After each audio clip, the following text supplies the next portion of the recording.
In this problem, we're going to graph exponential functions. Let's take a look. We have f of x is equal to 2 to the x power. So let's evaluate that first function, f of 0. We have 2 to the 0th power. Remember, anything to the 0th power is 1. We'll analyze f of 1 as well. 2 to the first power gives us 2. And we'll continue to work our way through these evaluation problems. F of 2 will give us 4. F of 3 will then give us 8.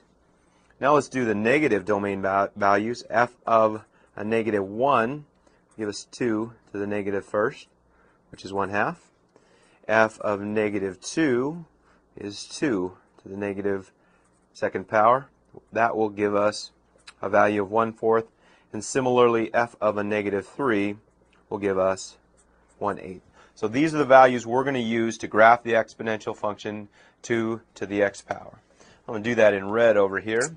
We have 0, 1, 1, 2, 2, 4, and about in there, and 3, 8.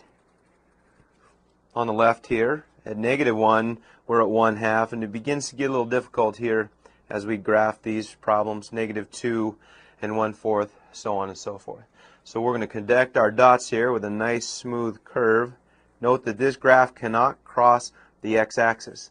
The x-axis for this problem is known as a horizontal asymptote.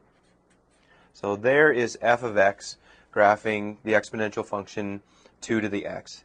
Now that we have the graph of f of x, let's use that to graph g of x. Let's take a look. G of x is the exponential function 2 to the x plus 1 power. And notice in here we have a plus 1 in the exponent. That's going to be a transformation that we learned earlier, and in this case it's going to be a shift 1 unit to the left. So what we can do is use the points from f of x and shift each of those over to the left 1 unit. You can see those indicated in blue here.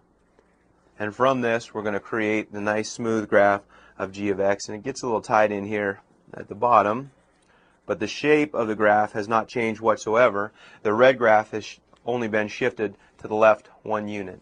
And from this we can see a nice graph of g of x, the exponential function 2 to the x plus 1 power.